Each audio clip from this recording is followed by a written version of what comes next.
ahora lo va a hacer en función de dg menos s de t, quedándonos esa derivada parcial.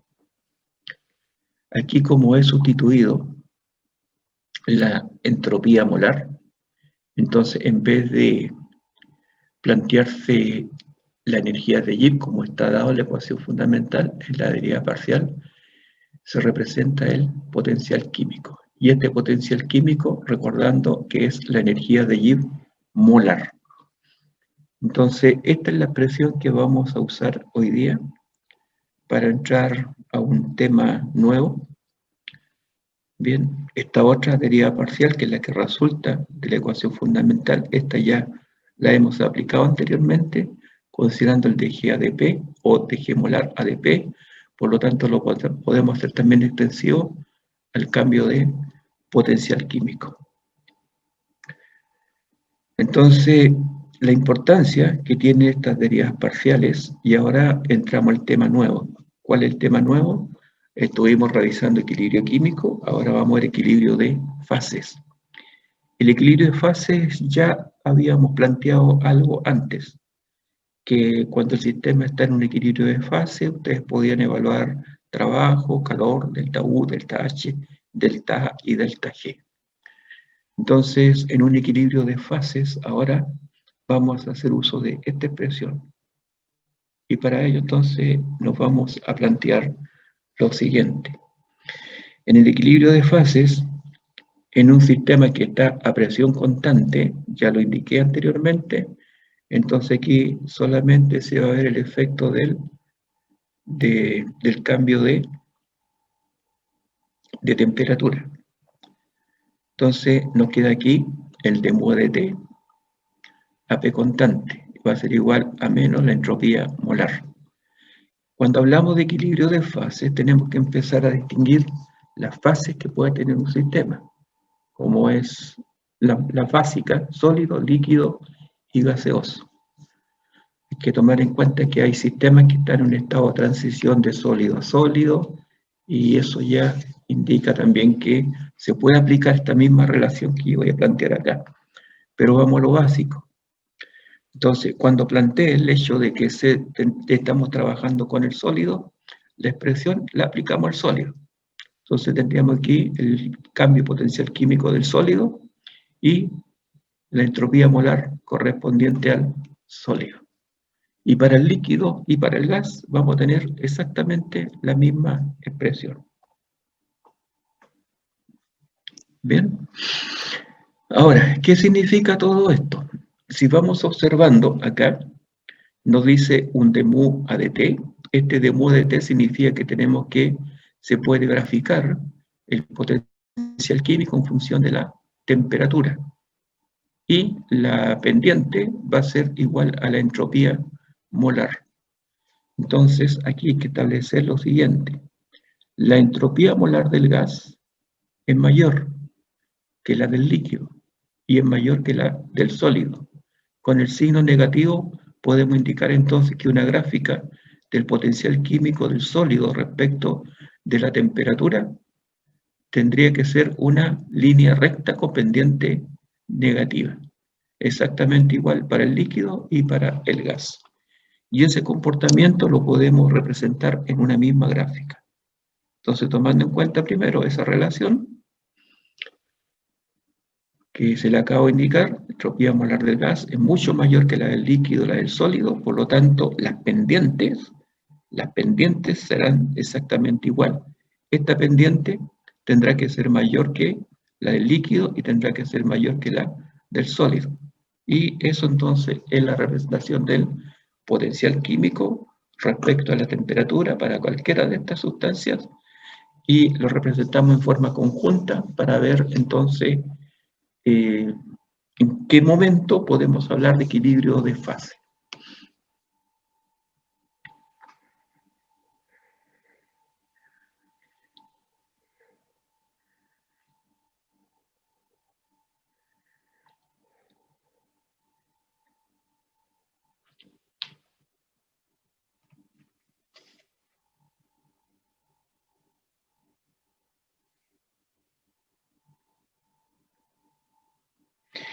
Yendo a la gráfica, Tendríamos entonces, ahí están las pendientes, hacemos una gráfica potencial químico en función de la temperatura, tendríamos el comportamiento del sólido de acuerdo al cambio de temperatura.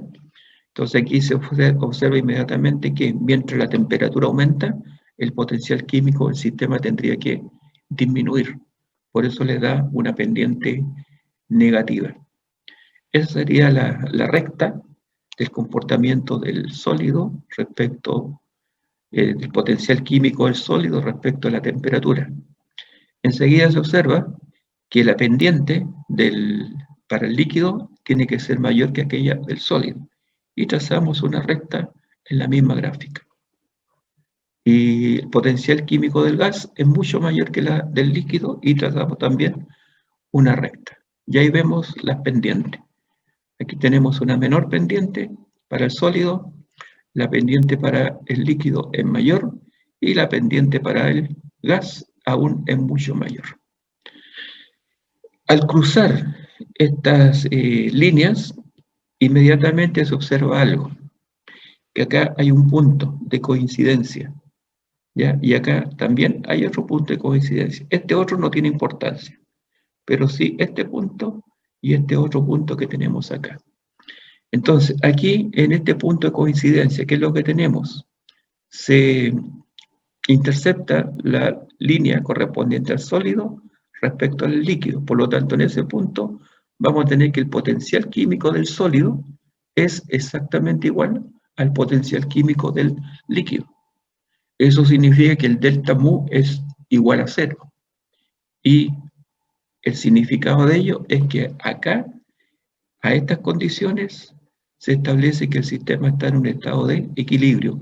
¿Qué equilibrio? Equilibrio de fase entre sólido y líquido. Lo mismo entonces acá en este otro punto, que sería el equilibrio de fase entre gas y el líquido. Esta gráfica se pueden plantear dos equilibrios entonces, y esos son los siguientes. Las dos condiciones de equilibrio están dadas en función de ¿qué?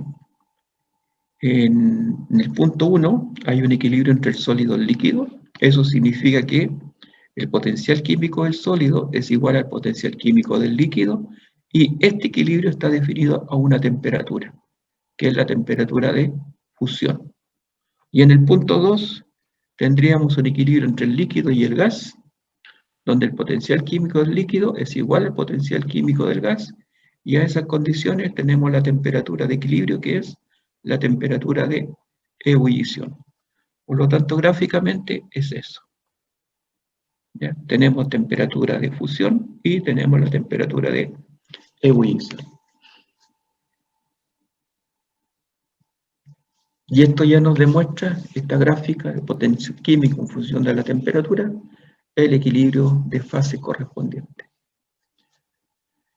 El punto ahí superior, aquí podríamos indicar esto, en el fondo corresponde a la transformación de sólido a gas, que sería la sublimación. Entonces, esta gráfica no responde a la sublimación porque para la sublimación de partida nos estaría indicando aquí una temperatura intermedia entre la temperatura de fusión y temperatura de ebullición que no existe. Por lo tanto, además, la temperatura de sublimación no es un valor como la temperatura de fusión y la temperatura de ebullición, sino que es un rango de temperatura. Y de la única forma para poder evaluar situaciones relacionadas con la sublimación hay que tomar en cuenta el proceso de fusión y el proceso de ebullición, como lo veremos a continuación. Bien, vemos entonces ahora lo siguiente. Dice estabilidad de fase. La estabilidad de fase se establece en función del potencial químico. Entonces, ¿cuáles son las condiciones de temperatura para que exista una estabilidad de la fase? Tanto sólida, líquida como gaseosa. Y para ello aplicamos la misma gráfica. Entonces, supongamos que acá, a una temperatura menor que la temperatura de fusión, podemos plantear que el sistema está en forma líquida. Entonces, ¿cuál va a ser la tendencia a una temperatura inferior a la temperatura de fusión, la tendencia va a ser a que el potencial químico tiene que disminuir, y disminuye en forma espontánea. Y esto es lo que ocurre cuando se congela el agua en el refrigerador. Entonces, ¿ahí qué es lo que significa? Significa que el agua que nosotros estamos ubicando en el congelador tiene un potencial químico alto, y la tendencia va a ser a disminuir el potencial químico, y esta gráfica representa eso. El potencial químico del líquido disminuye hasta que alcance el valor del potencial químico del sólido, y ahí entonces tendríamos el hielo que se forma a partir del agua líquida. Entonces, aquí, ¿cuál va a ser la condición de temperatura para mantener una estabilidad de fase? Que bajo la temperatura de fusión, entonces tendríamos que el potencial químico estaría demarcado en base a estos valores, y las condiciones de temperatura serían entonces menores que la temperatura de fusión, que es lo que está indicado ahí. Existe sólido siempre y cuando la temperatura a la cual está sometido el sólido tiene que ser menor que la temperatura de fusión. Bien. Ahora, hay otra estabilidad de fase, que es la siguiente, entre la temperatura de fusión y la temperatura de ebullición.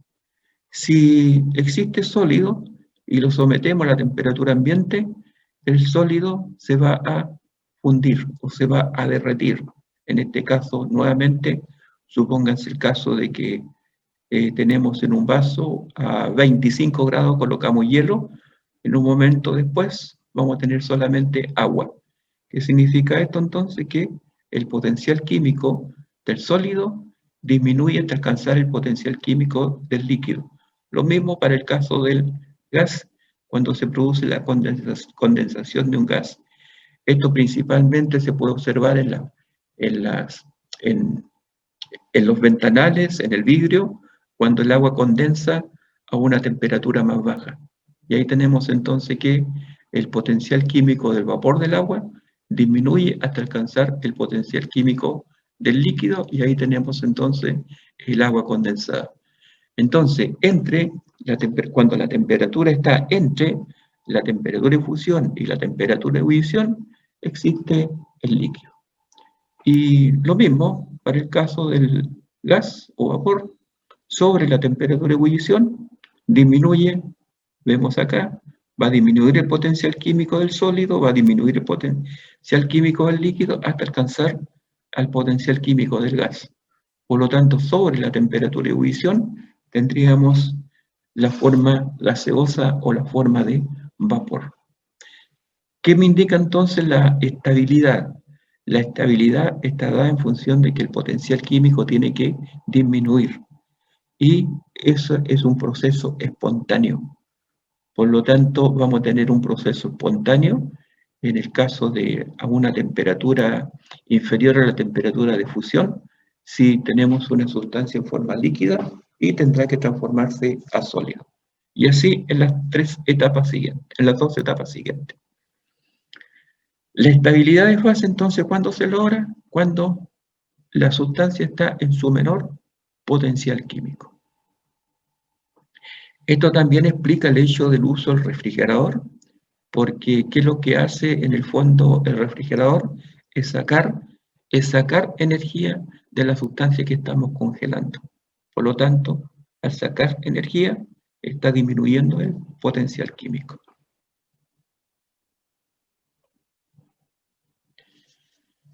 Como hemos observado el efecto de la temperatura, también en la misma gráfica se puede plantear el efecto de la presión sobre el potencial químico. Acá en esta gráfica podemos observar lo mismo que hemos descrito anteriormente, el efecto de la temperatura sobre el potencial químico. Disminuye el potencial químico. Pero ahora este mismo sistema, apliquémosles el efecto de la presión. Entonces, en la presión, ¿qué es lo que habíamos indicado? Que el dU de P a T constante es igual al volumen.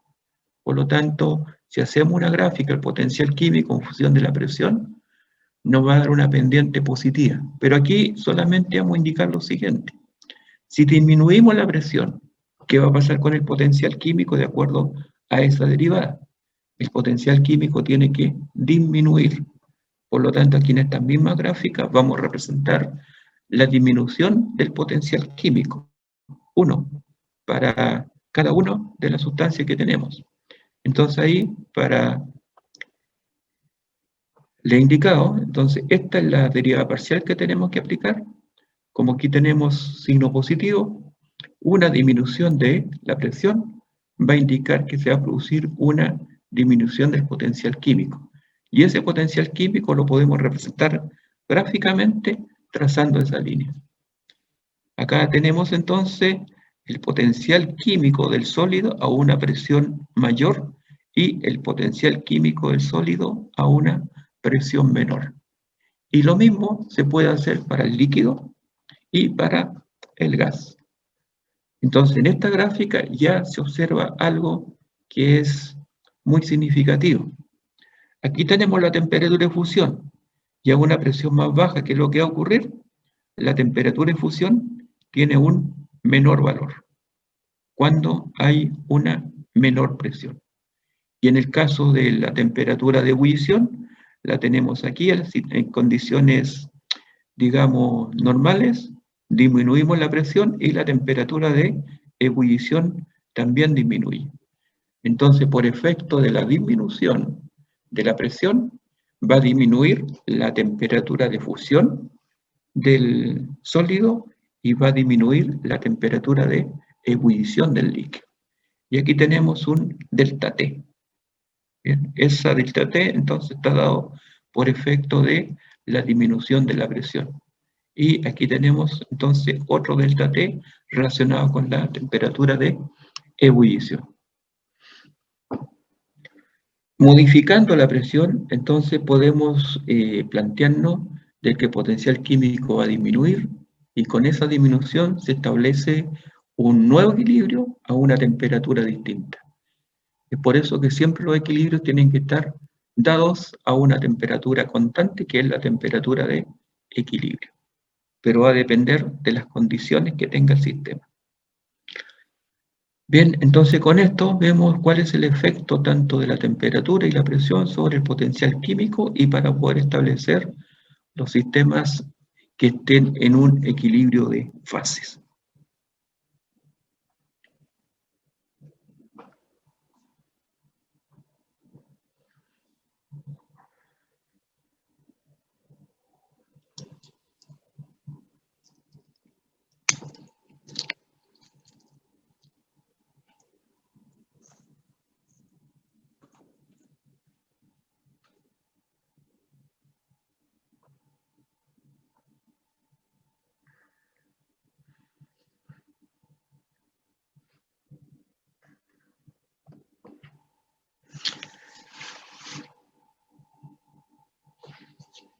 Esta parte es bastante sencilla, más de alguna vez la han estudiado, que son los diagramas de fases de las sustancias que podamos tener en consideración.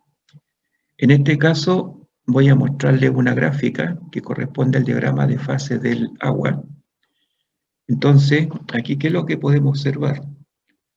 Podemos observar que hay un aumento de la presión respecto de la temperatura. Entonces, primero veamos lo siguiente. El de mu a dt va a ser igual a menos entropía molar. El de mu a dp va a ser igual al volumen molar. Entonces ahora aquí se ve cuál es la relación que existe entre la presión y la temperatura. Por lo tanto, va a haber un dp a dt. Y este dp a dt tiene que ser igual a algo. Entonces, eso es lo que vamos a determinar mediante el uso de un diagrama de fase. Tenemos entonces las tres derivadas parciales, pero nos falta el resultado correspondiente al dp a dt. Y para ello entonces, primero, vamos a ir reconociendo las curvas que vamos a representar en el diagrama de fase. Ahí dice la curva desde 0 hasta A, corresponde a la curva de sublimación. Y cualquier punto que esté en esta curva de sublimación, va a existir un equilibrio de fase entre el sólido y el gas. Después, otra curva que va desde 0 a B, que corresponde a la curva de fusión. Y en cada punto también tendrá que existir un equilibrio de fase entre el sólido y el líquido. Y una tercera curva que corresponde a la curva de vaporización. Y eso entonces tenemos que hay un equilibrio entre el líquido y el gas debido a la igualdad de los potenciales químicos.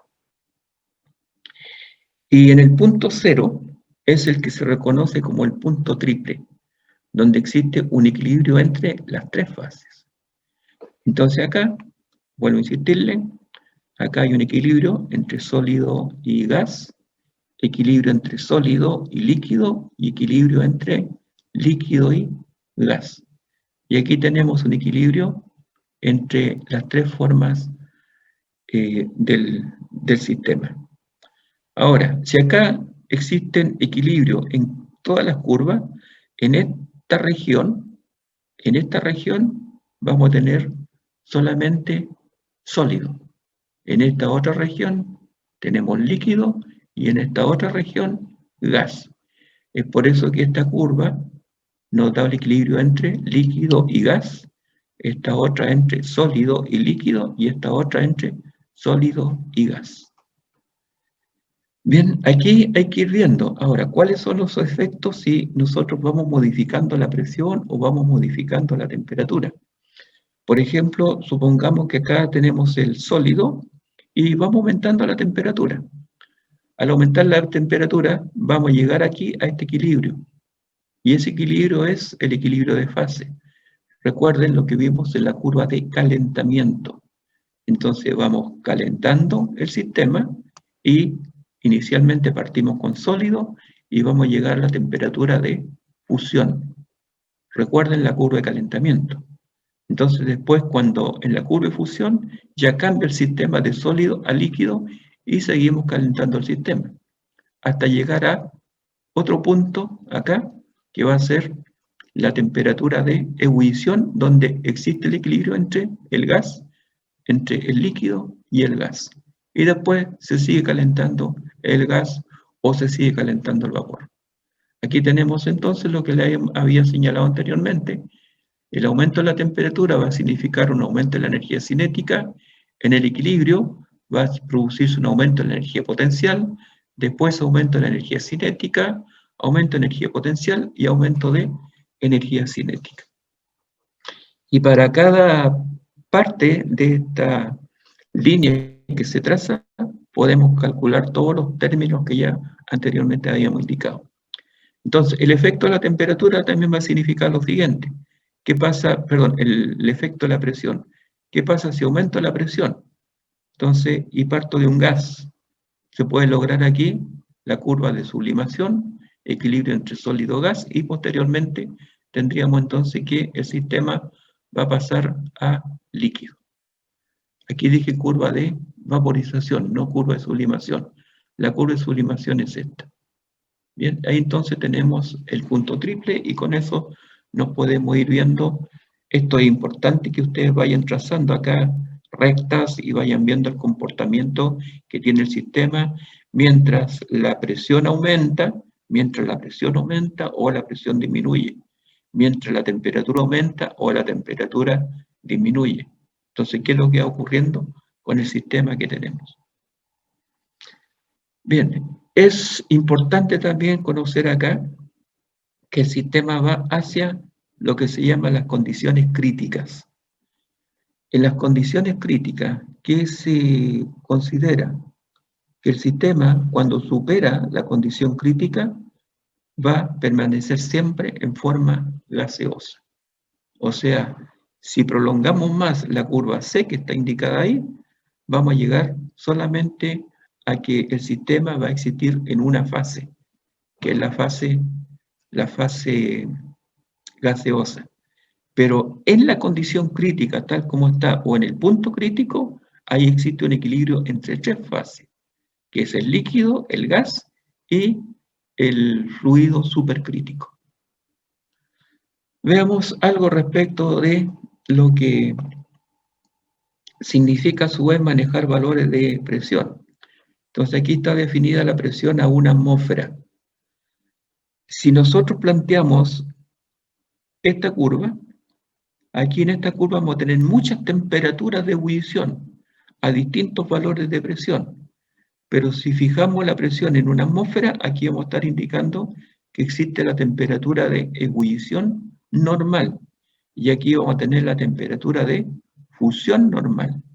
Aquí ya en esta gráfica tenemos que manejar la condición normal, no la condición estándar, porque está definido que a una atmósfera tenemos la condición normal.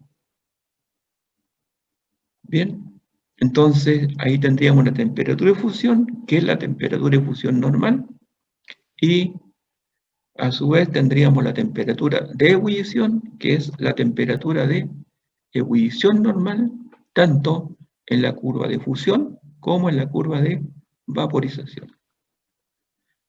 Esto es algo muy simple, algo muy fácil de entender, está representado incluso hasta en los textos de química y es la base para poder estudiar entonces los equilibrios de fase haciendo uso de un diagrama de fase. En el caso directo ya del diagrama de fase del agua, ustedes tienen que fijarse entonces lo siguiente. Acá está la curva de sublimación, la curva de fusión y la curva de vaporización. Y hacia allá, como le indiqué, en ese punto va a existir el fluido supercrítico. Por lo tanto, aquí va a existir en ese punto crítico que está indicado ahí, va a existir un equilibrio entre el líquido, el fluido supercrítico y el gas. Aquí en este punto va a existir un equilibrio entre el líquido y el gas. En este otro punto existe un equilibrio entre el sólido y el líquido y así sucesivamente. Está indicada aquí una presión de una atmósfera y ahí tenemos entonces la temperatura de ebullición de fusión normal y en ese otro punto la temperatura de ebullición normal, que para el caso del agua es 100 grados, la temperatura de ebullición y la temperatura de fusión de 0 grados. Y el punto triple que está indicado acá es levemente mayor que la temperatura de fusión normal. Aquí inmediatamente tienen definido el valor del punto triple. El punto triple, ¿qué condición está? A 0.0098 grados y a una presión de 6.0 por 10 elevado a menos 3 atmósferas. Observar también este otro valor que es importante. El punto supercrítico está a una presión de 217 atmósferas y la temperatura 374 grados. Esas son las constantes o propiedades reconocibles para el agua que la diferencia de cualquier otra forma material que tengamos. En el caso del agua, aquí se puede observar que la pendiente, aquí la pendiente es positiva, acá la pendiente es positiva. El dP a dt tendría que ser positivo, pero en el caso del agua, en el dP a dt de fusión, la pendiente es negativa. Y este es un comportamiento anormal que presenta el agua. Es por eso que en el caso de, si tenemos una gran cantidad de agua en un recipiente, el agua se va a congelar solamente en la superficie y no hacia abajo.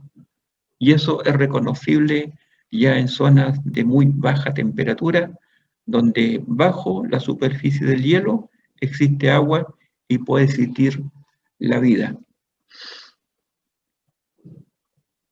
Bien, entonces, le planteé las condiciones críticas, o sea, las condiciones a las cuales vamos a tener un fluido supercrítico y sobre el fluido supercrítico vamos a tener solamente una forma gaseosa que es imposible llevarlo nuevamente a la forma líquida. Y tenemos que tener las condiciones críticas. Las condiciones críticas se definen bajo lo que es algunas propiedades Bien, las propiedades críticas están dadas para poder obtener los valores de A y B en la ecuación de Van der Waals, que es la ecuación más abordable para poder representar los gases reales. La ecuación de Van der Waals tiene esa forma, que la presión es igual a, aquí en este caso, por ejemplo, tenemos N partido por B, N partido por B, me está indicando una concentración, ¿bien? ¿Y eso qué significa?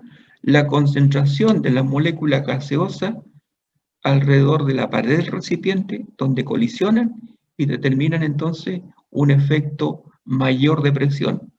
Esta es la presión para un gas ideal. La presión para un gas real es todo esto que está en el paréntesis.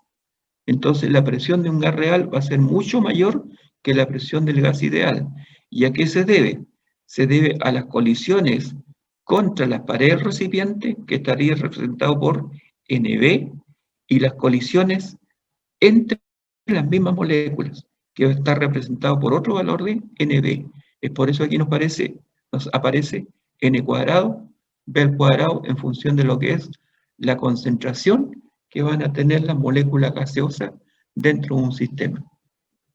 Y esta letra A es una constante, que es la constante de Van der Waals, y la constante B también corresponde a una constante de Van der Waals, y estas son constantes específicas para cada sistema.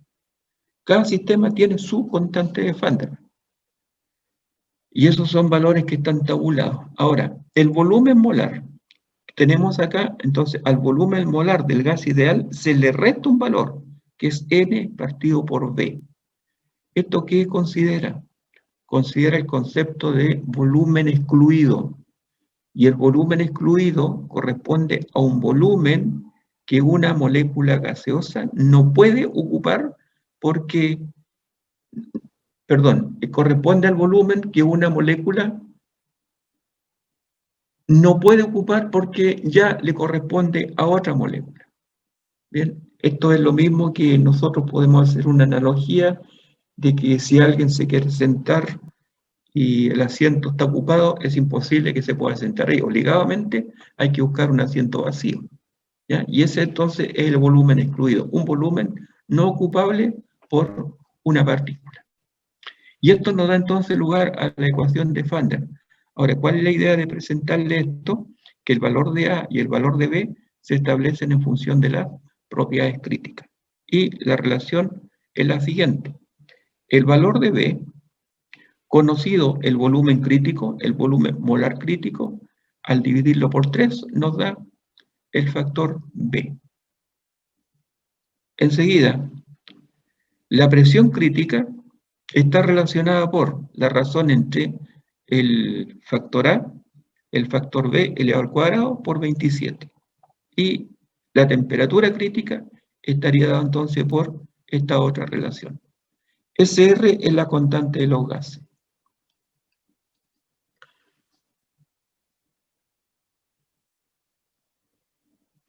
Entonces, ¿qué significa esto, por ejemplo? Que conociendo el volumen crítico, se puede evaluar B. Conociendo la presión crítica y ya evaluado B, podemos calcular A. Y con el valor de A y el valor de B, se puede establecer la temperatura crítica.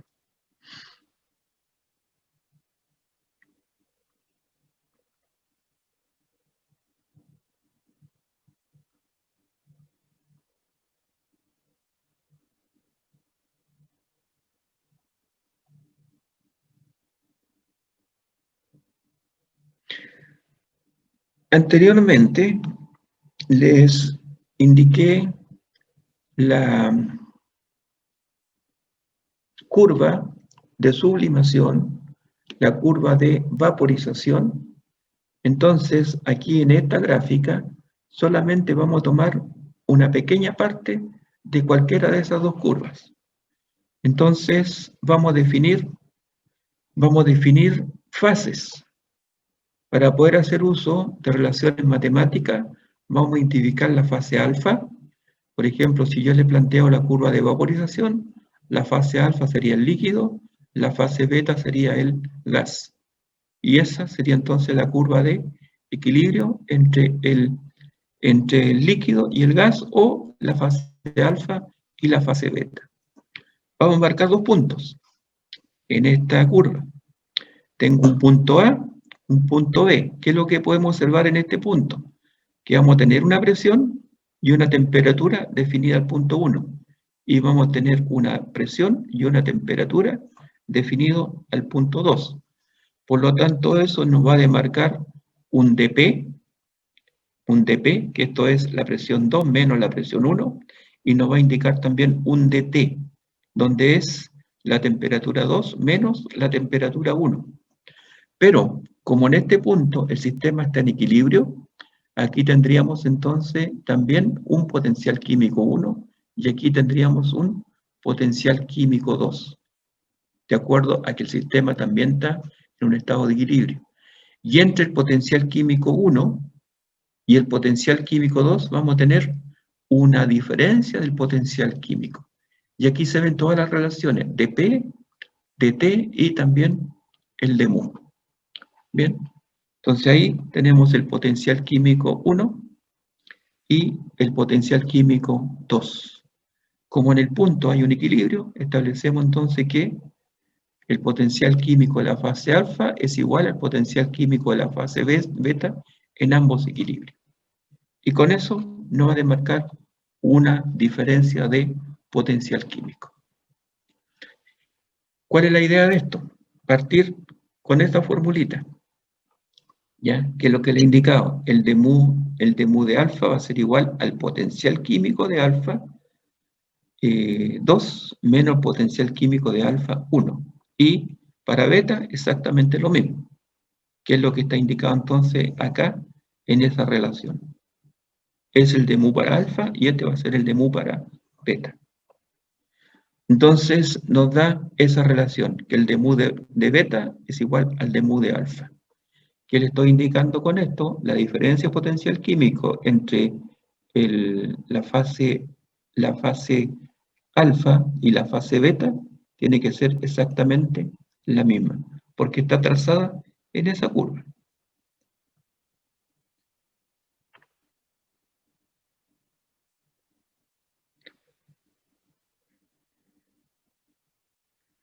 Esto que yo le estoy indicando acá es con la finalidad de poder determinar a qué equivale el dP a dt. Entonces aquí vamos a tener que tomar este valor dP y dividirlo por dt. Y este dP a dt tiene que ser igual a algo que es importante para poder establecer los equilibrios de fase y saber si el sistema está o no en equilibrio de fase. Entonces aplicamos ahora esta formulita. Esta es la ecuación fundamental de la energía de Gibbs. La pasamos a la condición molar correspondiente. Tenemos el de G molar, B molar de P, menos S molar de T. Y el de G molar es igual a ¿qué? A d mu. Bien, por lo tanto el d mu va a ser igual a lo que tenemos arriba. En el equilibrio químico y en el equilibrio fase, como ya ustedes han revisado, la propiedad que más se utiliza en los sistemas es el potencial químico. Es por eso que llego a establecer esa formulita. ¿Y qué es lo que hemos indicado aquí? Que el d mu de la fase beta es igual al d mu de la fase alfa. Por lo tanto, aquí podemos establecer igualdad entre las dos fases escribiendo lo siguiente. El d mu de la fase beta va a ser igual a ¿qué? Al volumen molar por dP menos la entropía molar de T de la correspondiente fase beta. Y para la fase alfa, exactamente lo mismo. Y aquí vamos a hacer un desarrollo matemático al respecto.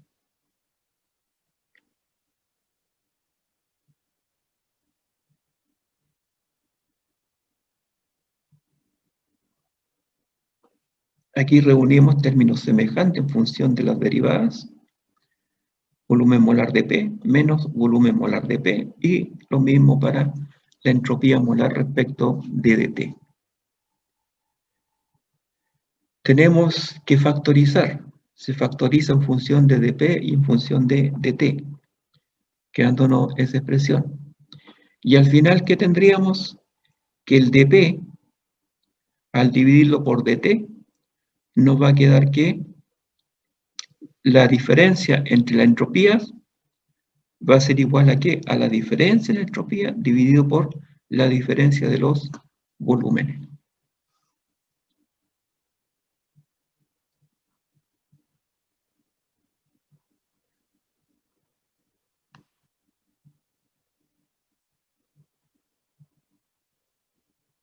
Tenemos entonces esa expresión. dp a dt va a ser igual a la diferencia de la entropía entre las fases respecto de la diferencia de los volúmenes. Y eso simplemente lo escribimos ahora como un delta S y esto otro un delta V molar, quedándonos esa expresión. Y ya aquí tenemos la equivalencia. ¿Qué significa dp a dt? Y esto otro hay que explicarlo también en función de lo que significa el cambio de fase correspondiente. Bien, por ejemplo, en el caso de la curva de vaporización, el dp dt sabemos que es positivo. ¿Y por qué es positivo? Porque el sistema va de líquido a gas y hay un aumento de entropía. Y el volumen del gas es mayor que el volumen del líquido, por lo tanto hay un aumento de volumen. Esto va a indicar entonces que el dp a dt va a ser mayor que 0 y la pendiente es positiva. Ahora, en esta misma expresión, como ya conocemos que el cambio de entropía es igual al delta H partido por T, se puede sustituir el cambio de entalpía en esta expresión. Y nos queda esa otra ecuación. Y acá lo mismo, respecto de lo que he indicado, aquí hay un aumento de entropía, un aumento de volumen. Y para poder vaporizar un líquido, hay que aplicar calor, por lo tanto el delta H es positivo. Delta H positivo, delta V positivo, por lo tanto la pendiente de la curva es positiva. Esto para el caso de la curva de fusión del agua no es correcto, porque recordando que en este caso vamos a tener una pendiente que va a ser negativa, y no es por efecto del cambio de entalpía de fusión, sino que por efecto del cambio de volumen. Recordando que el volumen del sólido es mayor que el volumen del líquido. Y esa particularidad se observa a simple vista porque el hielo flota en el agua. Y eso significa que el hielo entonces tiene un mayor volumen que el líquido. Esa ecuación es la que me indica entonces de qué manera podemos ver la dependencia de la presión respecto a la temperatura o a la inversa, y corresponde a la ecuación de Clapeyron. Esta ecuación es aplicable a cualquiera de las tres curvas, las de sublimación, de fusión y de vaporización. Volviendo a insistirle, esto solamente va a ser contrario para el caso de la curva de fusión del agua, porque ahí hay una relación inversa entre la presión y la temperatura. Esta ecuación de Clapeyron entonces es la que hay que aplicar en cálculos, teniendo conocimiento ya sea el cambio de entropía, teniendo conocimiento del cambio de volumen, o teniendo conocimiento del cambio de entalpía, o también de la relación de dp a dt, que se puede obtener gráficamente. Veamos, algo que ya les he explicado, para las transiciones sólido-gas en la curva de sublimación, que le indiqué anteriormente, en la curva de vaporización igual, que tendríamos que el delta H es mayor que 0, es decir, para sublimar el sólido y para vaporizar el líquido hay que aplicar calor, por lo tanto el delta H es igual a 0. Como el gas va a tener mayor volumen que el sólido y que el líquido, entonces el delta V sería también mayor que 0. Y esto por consecuencia nos da que la pendiente tiene que ser positiva. O sea, esto explica las curvas de equilibrio en los diagramas de una sustancia.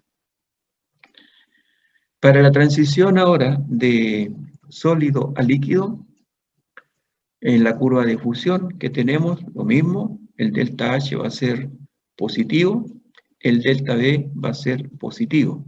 Y ahí tendríamos entonces una pendiente positiva. Y para el caso del agua, como le indiqué anteriormente, el delta H es positivo, pero el delta B es negativo, lo cual no va a significar que la pendiente va a ser negativa. Esto ocurre en la curva de fusión del agua. Y hay otras especies más que tienen ese mismo comportamiento, como es el galio y el bismuto. El agua, el galio y el bismuto determinan que hay una disminución del volumen entre lo que es el líquido y el sólido. Bueno, el caso más especial es el agua.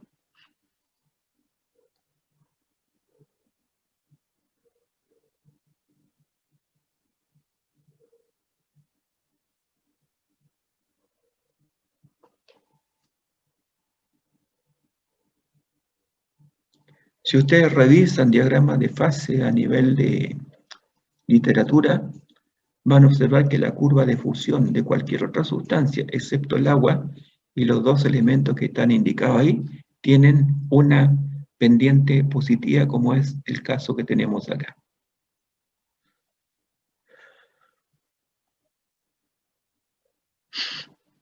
Vamos a establecer aquí ahora otra relación respecto al cambio de volumen. Se sabe que el volumen del gas es mayor que el volumen del sólido. Por lo tanto, el delta V va a ser igual al volumen del gas menos el volumen del sólido, y como el volumen del gas es mucho mayor que el volumen del sólido, podemos decir que el volumen del sólido prácticamente es despreciable. Con eso entonces nos queda que el delta V es aproximadamente igual al volumen del gas. Y eso mismo ocurre para el líquido. Entonces el delta V entre la transición del líquido a gas, también el delta V va a ser igual al volumen del gas. Y esto ya permite que esta relación de volumen del gas se pueda aplicar en la ecuación de Clapeyron y poder obtener otras relaciones más. Y en el caso del volumen, del cambio de volumen en la fusión, no es así, porque ahí vamos a tener un volumen del sólido y un volumen del líquido bien significativo. Esto yo también se lo expliqué anteriormente cuando revisamos la curva de, cuando revisamos la curva de calentamiento. Bien, entonces ahora, este delta V que tenemos acá, lo vamos a aplicar, 1, para la curva de vaporización y 2, para la curva de sublimación. Ya, esta relación que voy a deducir acá no se puede utilizar para la curva de fusión, solamente vaporización y sublimación. ¿Qué es lo que estoy indicando acá? Que el delta V molar, entonces corresponde al volumen molar. ¿Al volumen molar de quién? Del gas. Bien, es por eso entonces que no se puede aplicar a la curva de fusión. Esta es la ecuación de Clapeyron. Entonces ahora el delta V molar lo hacemos igual al volumen molar del gas. Y el volumen molar del gas es igual a RT respecto de P, utilizando la ecuación de estado. Por lo tanto, ahora esto lo podemos sustituir en función de la ecuación de estado. Y nos queda que el dP a dt va a ser igual a P delta H molar, ¿ya? Dividido por RT cuadrado. Aquí en este caso, al sustituir el volumen molar del gas, esta ecuación se invierte, por lo tanto nos queda presión en el numerador y RT cuadrado en el denominador. El de P a P que tenemos acá, de P a P, bien, nos va a quedar entonces delta H molar partido por RT cuadrado por DT. Ahora, esta es, como indica aquí, es una relación aproximada, pero la aproximación tiene bastante validez por lo mismo que ya he indicado que el volumen del sólido y el volumen del líquido son despreciables respecto del volumen del gas. Cuando se tiene esta expresión acá con dP a P y dt a t cuadrado, esto se puede integrar, y la integración nos da esa relación. Entonces tendríamos dP a P y hacemos la integración. Y esa integración nos da que el logaritmo del de P2 a P1 es aproximadamente igual al delta H molar partido por R, y la diferencia de las temperaturas, a la diferencia de las fracciones entre las temperaturas, o el recíproco de las temperaturas.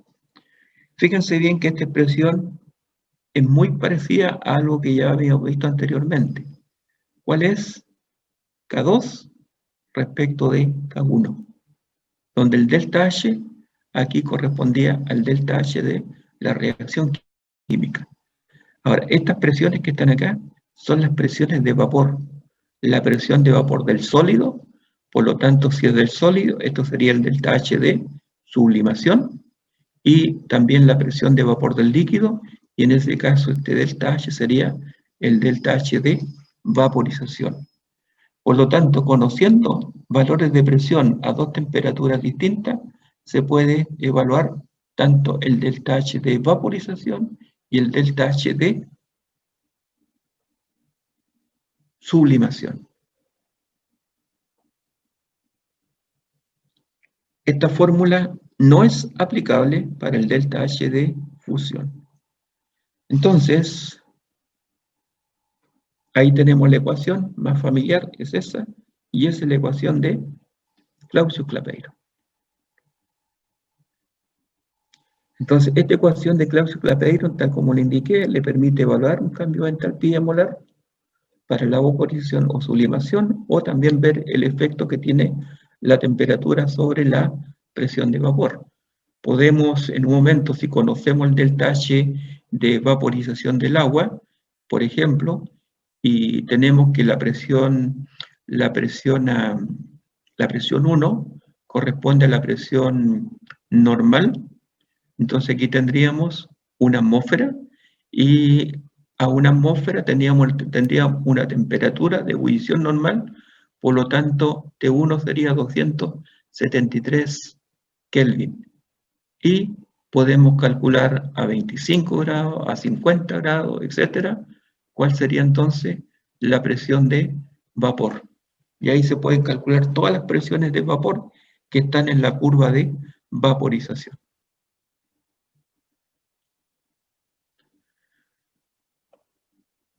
El efecto de la temperatura sobre la presión de vapor se puede plantear igual como las gráficas que habíamos visto, el efecto de la temperatura sobre la constante de equilibrio, donde en el eje Y se representa el logaritmo de la presión, en el eje X el recíproco de la temperatura, y nos da una gráfica con pendiente negativa. Aquí podemos hacer el mismo análisis. ¿Qué pasa si la temperatura aumenta?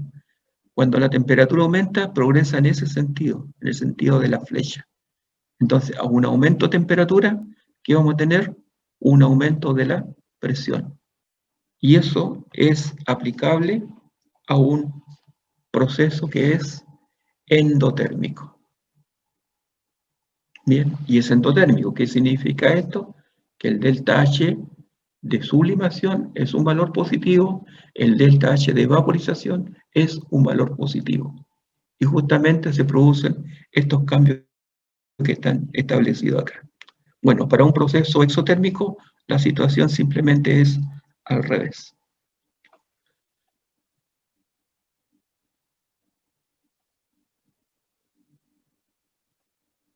La ecuación de Clapeyron, que es aquella que tenemos ahí, se puede integrar.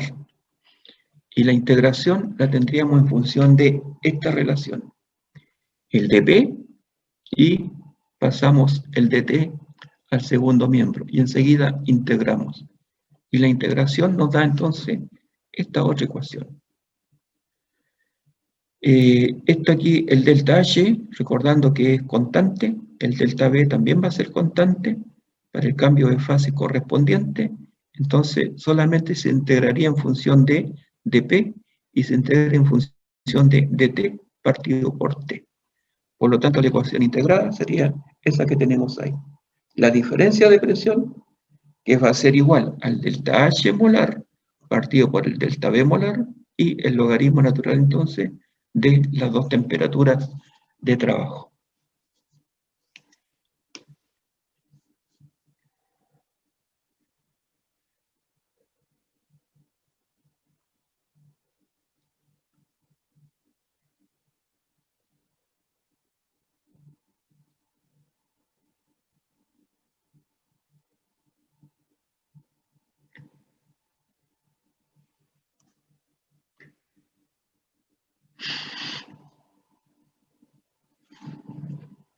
Existe una regla llamada regla de Trutón.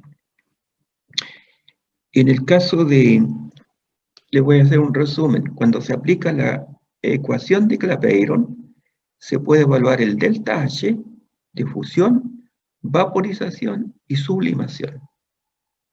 Cuando se aplica la ecuación de Clausius-Clapeyron, se puede evaluar el delta H de sublimación y de vaporización, no el de fusión. Y en el caso de la regla de Trutón, está relacionado solamente con el delta H de vaporización, pero es una estimación. Y esa estimación se establece entonces de una fórmula como aquella que les muestro acá. El delta S de vaporización es igual al delta H de vaporización dividido por la temperatura de ebullición. Entonces, esto fundamentalmente es aplicable a líquidos polares, por ejemplo, benceno, tolueno, que se hierven, se mide cuál es su temperatura de ebullición, se sustituye acá la temperatura de ebullición experimental, se multiplica por el valor del delta S de evaporación, que es este valor aproximado. En algunos textos sale un valor igual a 85, ¿ya? Pero aquí usemos ese valor, 88 Joule por mol por Kelvin. Y entonces al multiplicar la temperatura de ebullición experimental por el delta S de evaporación, nos da el delta H de vaporización. Si nosotros tuviésemos, por ejemplo, en el caso del agua, que aquí la temperatura es de 100 grados, pasándolo a Kelvin sería 373 grados, lo multiplicamos aquí por 88, no nos va a dar por ningún motivo el delta H de vaporización. ¿Y por qué? Porque el agua es una molécula polar. Incluso las fuerzas intermoleculares que intervienen en el agua son bastantes. Ahí tenemos las fuerzas de dispersión, las fuerzas dipolares y además los enlaces de hidrógeno incluidos. Sin embargo, recién le nombré benceno. En el benceno solamente existen fuerzas de dispersión, que entre las fuerzas intermoleculares son las más débiles. Y esa entonces va a ser, esta ecuación es aplicable para poder evaluar el delta H de vaporización del líquido no polar. Bueno, eso es lo que tenemos respecto entonces de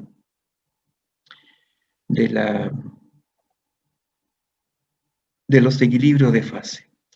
Acá aparecen datos relacionados con lo mismo que le indiqué recién. ¿Ya? Aquí tenemos molécula polar, molécula no polar, etc.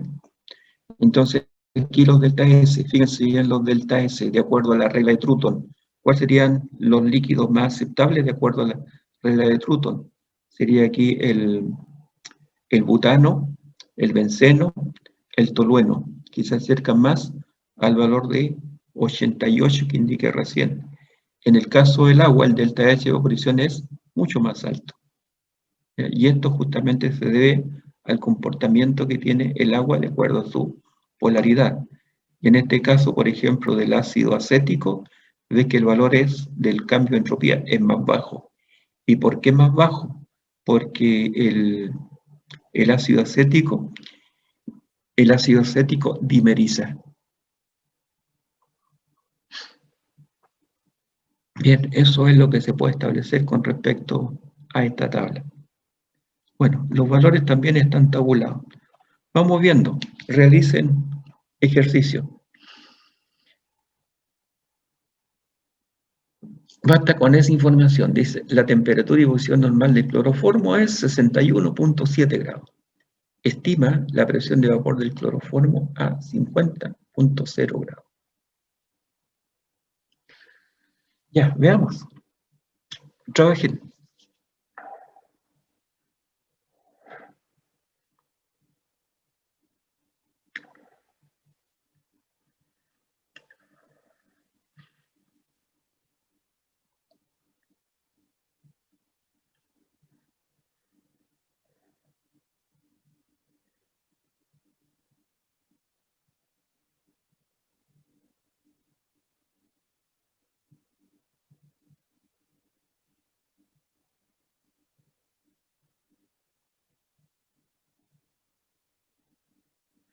Aquí tienen que pensar ustedes, ¿qué aplico? La ecuación de Clapeyron, Clausius-Clapeyron, eh, regla de Trutton, dos o una de ellas.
Ya jóvenes, ¿han hecho algo?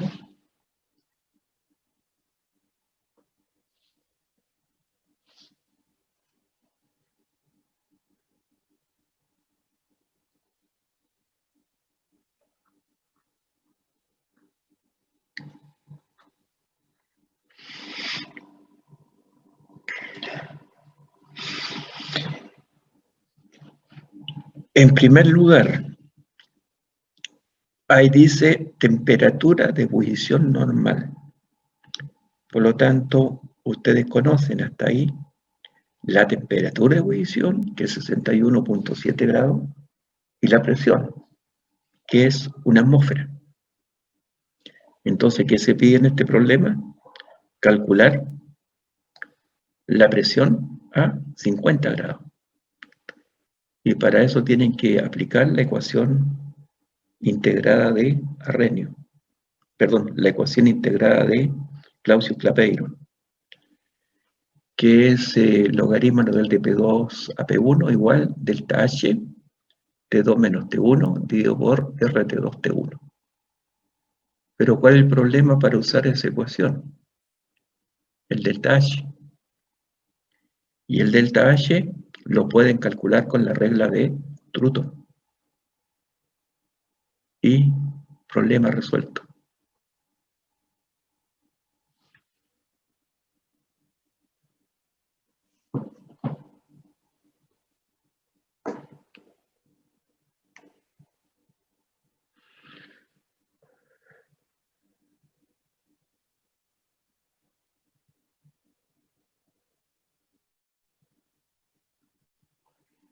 Entonces, ¿qué es lo que le indiqué?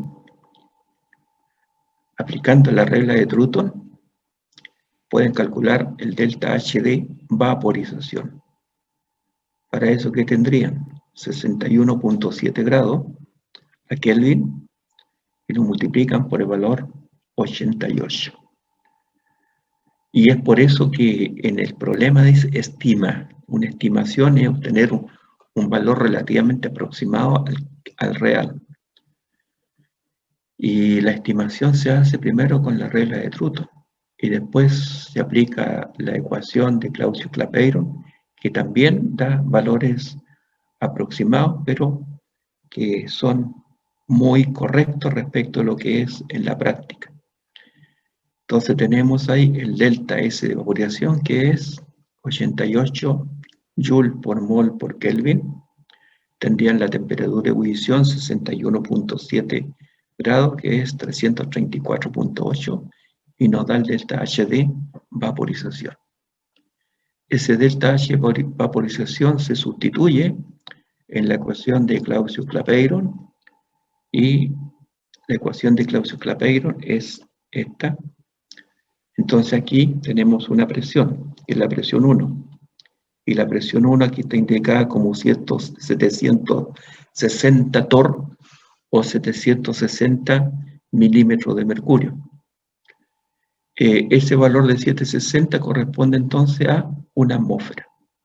Aquí podrían perfectamente bien abajo tener una atmósfera, pero el 760, incluso aquí yo lo dejé sin unidad, para poder interpretarlo como unidad torr o milímetro de mercurio. Tenemos el delta H, que está evaluado acá arriba, y el valor de R es el tradicional que se utiliza cuando vemos unidad de energía. La temperatura 1, correspondiente a los 61.7 grados, la temperatura 2, que corresponde a los 50 grados. Entonces, con eso se puede evaluar la presión 2. Lo primero que hay que analizar acá, para poder llegar a un resultado óptimo, es que si la temperatura disminuye, la presión tendría que disminuir. Por lo tanto, P2 tiene que ser un valor menor que 760 torr. ¿Ya? Y eso nos da entonces lo que tenemos ahí. 518 torr. Y esos 518 torr posteriormente se pueden llevar a atmósfera dividiendo por 760. Y al dividir 518 por 760, entonces nos da una presión menor que la normal menor que 1 atmósfera. Y ese es todo el ejercicio.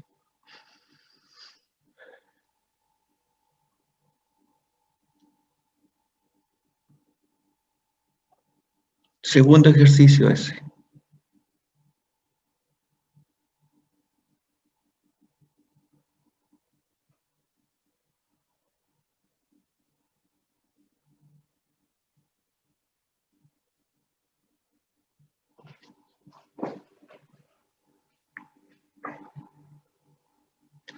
A ver, esto es más de lo mismo nomás, así que vamos a ver si este otro ejercicio es distinto. Ya. Este sí. Aquí se aplica el punto triple.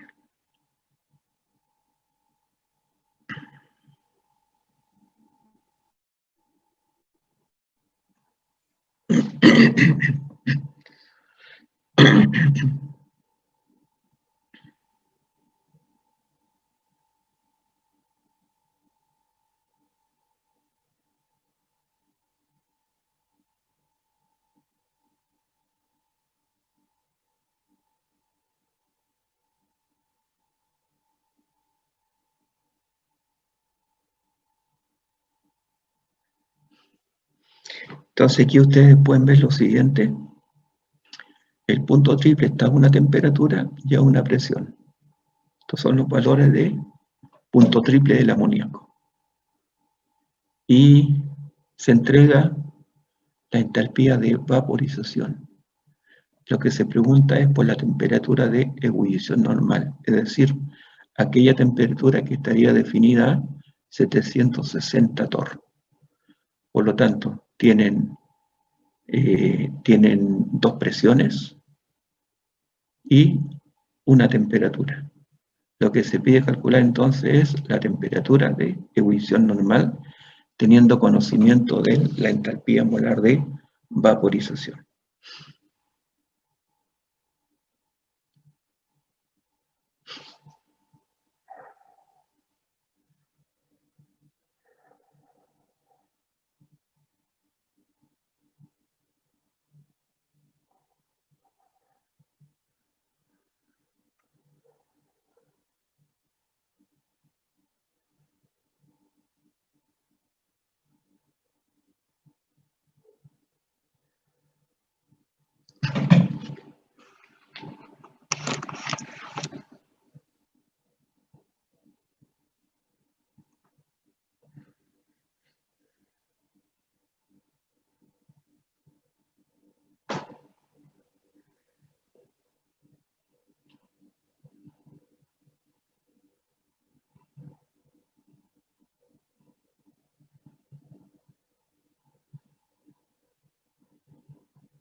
Aquí solamente hay que aplicar la ecuación de Clausius-Clapeyron.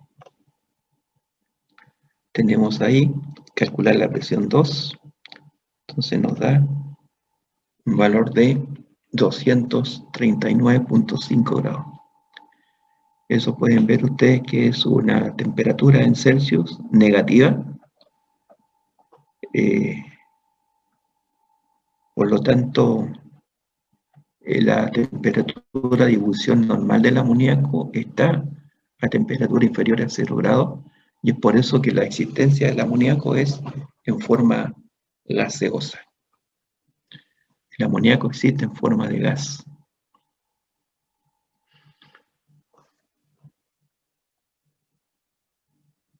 Menos 33.6 grados.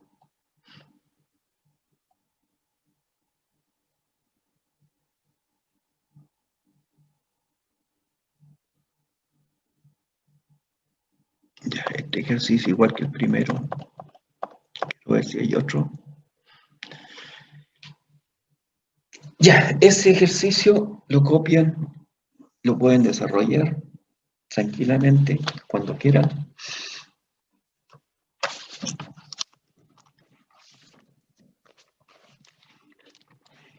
Jóvenes, voy a pasar asistencia. Caterina Alfaro.